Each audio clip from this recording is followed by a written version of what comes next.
Mi-172, this machine, is the only machine in the world which performs at this altitudes with this performance. Okay. As on today, no other.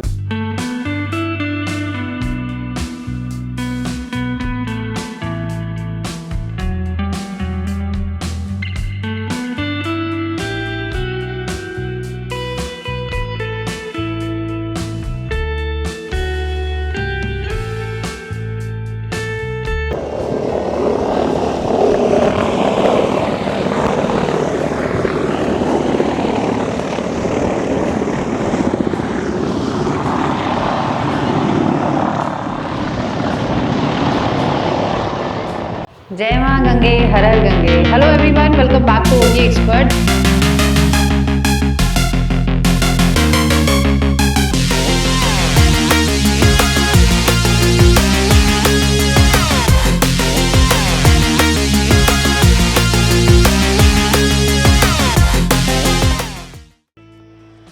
Hello everyone, welcome back to OT expert. देवभूमि में आपका स्वागत है। सुबह के 6:30 बजे हैं और हम जा रहे हैं देहरादून अपने घर से एयरपोर्ट की तरफ। फ़्लाइट लेने नहीं जा रहे हैं, लेकिन आपको जो भी हम चारधाम यात्रा जिस तरह से हम करवा रहे हैं हेलीकॉप्टर्स के थ्रू, हमने आपको बहुत सारे पैकेजेस भी बताए।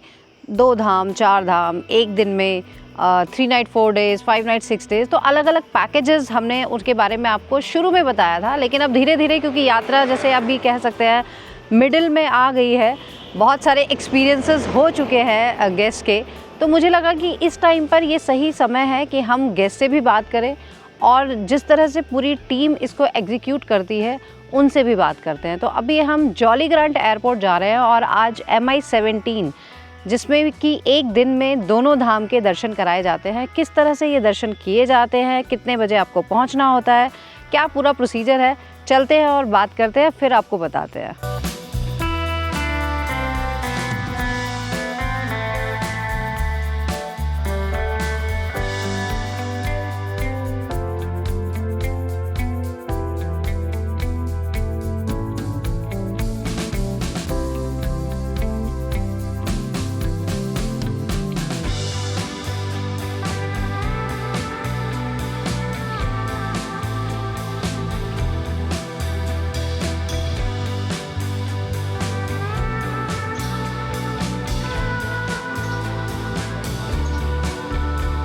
तो हम आ गए हैं जॉली ग्रांट एयरपोर्ट के पास, क्योंकि ये हमें एयरपोर्ट के अंदर नहीं जाना था। एयरपोर्ट के पास ही अलग Mi-17 के लिए इन्होंने प्लेटफॉर्म बनाया हुआ है, पूरा हेलीपैड है। आप देख सकते हैं पीछे Mi-17 खड़ा है, अब उसकी चेकिंग चल रही है।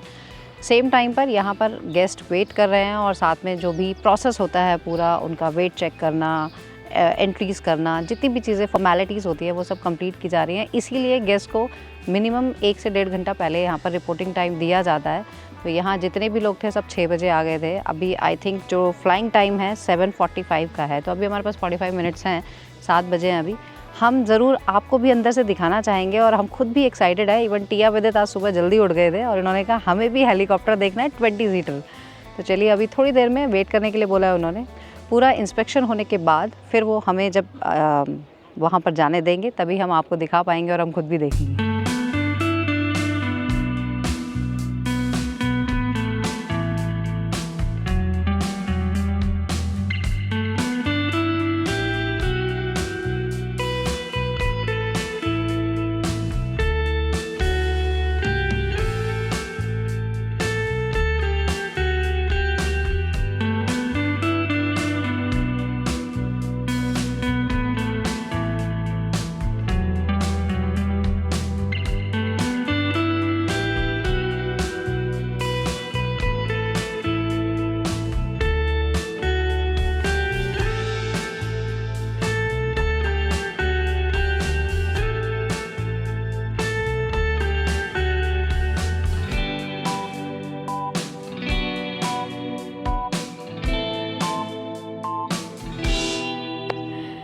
Mi-17 को देख के बड़ा ही मज़ा आया और बच्चों को भी मज़ा आया। बच्चों ज़रा बता दो Mi-17 के बारे में, कैसा लगा?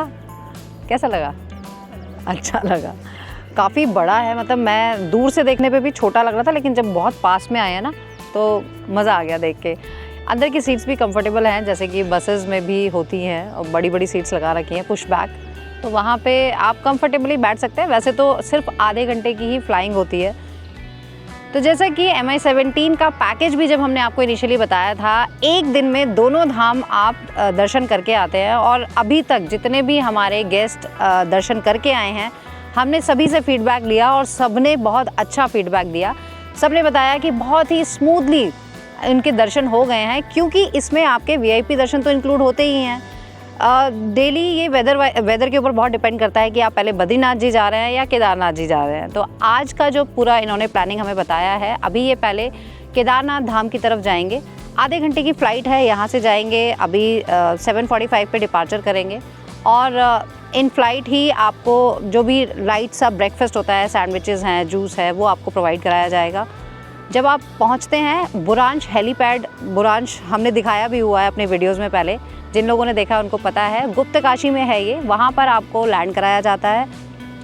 बुरांश हेलीपैड से आपको 10-10 लोगों में स्प्लिट किया जाता है और गाड़ियों से आपको अलग अलग हेलीपैड तक लेकर जाया जाता है। वहाँ से आपको शटल हेलीकॉप्टर से केदारनाथ धाम ले जाते हैं।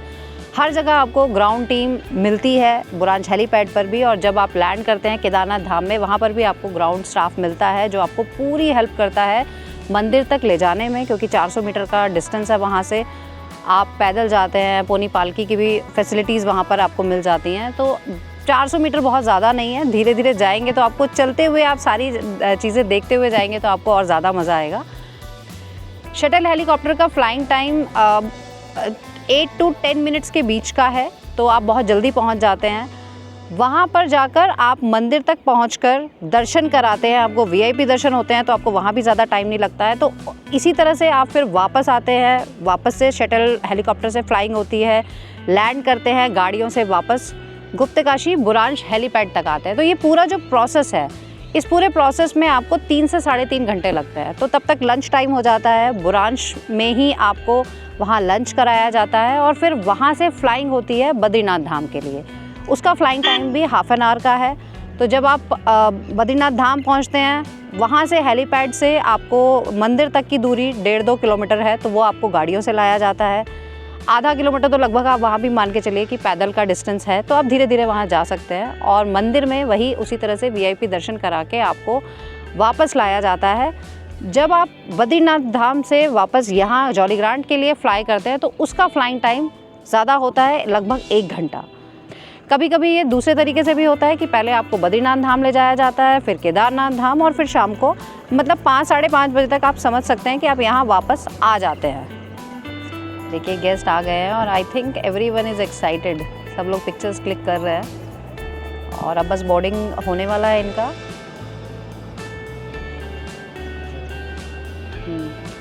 ब्रेकफास्ट पैकेज भी हम जैसे कि देख रहे हैं कि सबके लिए अलग अलग पैकिंग आ गई है, तो वो फ़्लाइट के अंदर ही ये ब्रेकफास्ट लेंगे।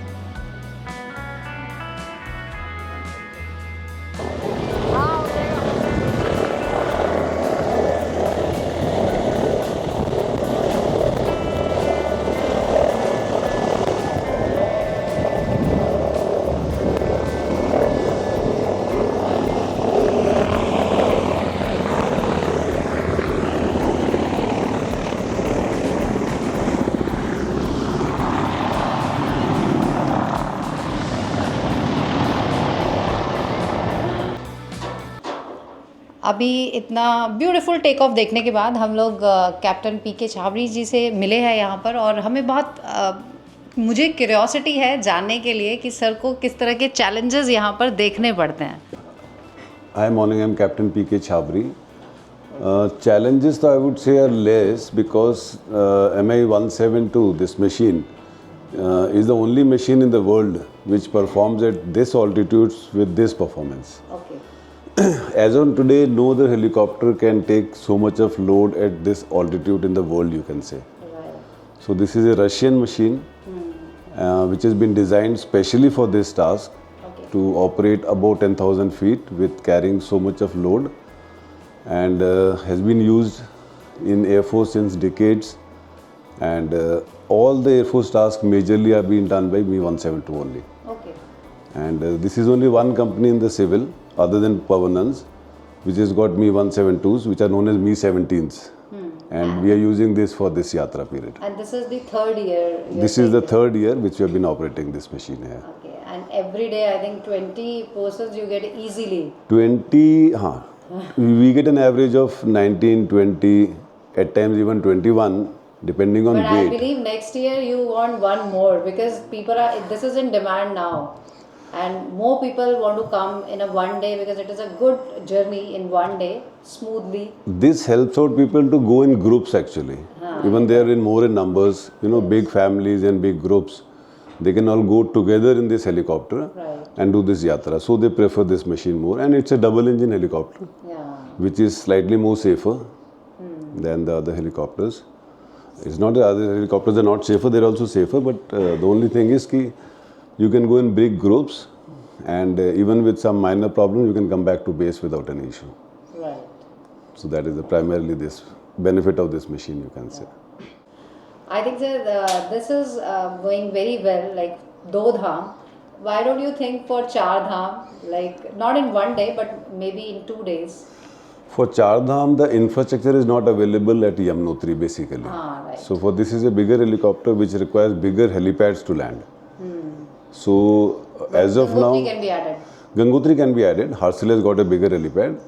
But at the moment, Yamunotri doesn't have a bigger helipad for this helicopter. So maybe we can think for Teen Dham at least. Yeah, we can think for that. But shortly we'll see, in case we can add on Yamunotri helipad, then we'll be able to start the Char Dham Yatra on this. Let's hope for the best. Thank you so much. Thank you.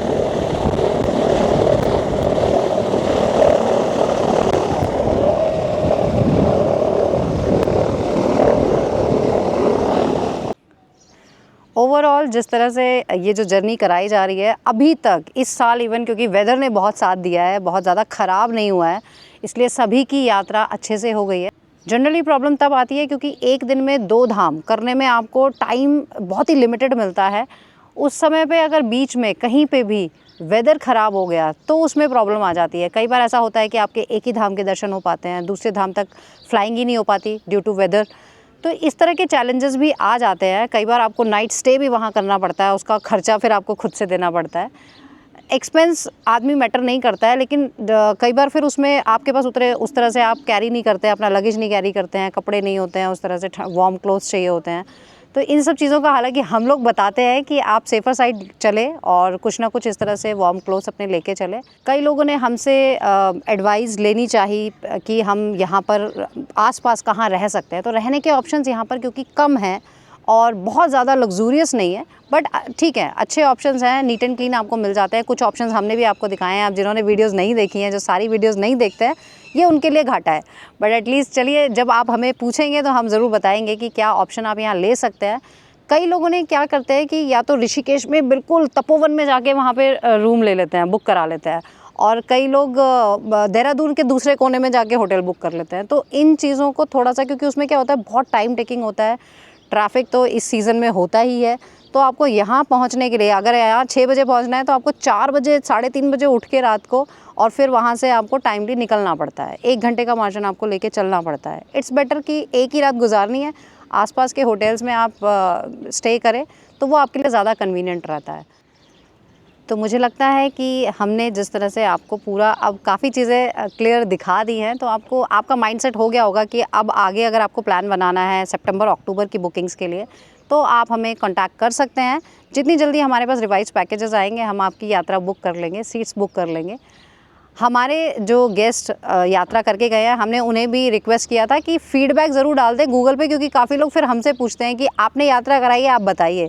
तो जो लोग यात्रा करके गए हैं वो अपना feedback डालें तो ज़्यादा अच्छा रहेगा लोगों के लिए। वो पढ़कर समझ में आ जाता है कि अच्छा, इनकी यात्रा अच्छे से रही, बहुत स्मूथली रही। और देखो, वेदर तो किसी के हाथ में है नहीं, वो अगर चेंज होता है तो उसमें फिर आपको प्रॉब्लम्स आ सकती है। बट पॉजिटिव रहिए और भगवान का नाम लेकर अपनी यात्रा कीजिए। हम भी इसी तरह से आपको यात्रा कराते रहेंगे। और चैनल जो पहली बार देख रहे हैं वो प्लीज़ सब्सक्राइब कर लें इसी तरह की जानकारियाँ लेते रहने के लिए। और जो हमेशा देखते हैं, बताएं आपको ये वीडियो कैसा लगा। जल्दी मिलते हैं नए वीडियो में। जय माँ गंगे, हर हर गंगे। जय माँ गंगे, हर हर गंगे। Hello everyone, welcome back to OT expert.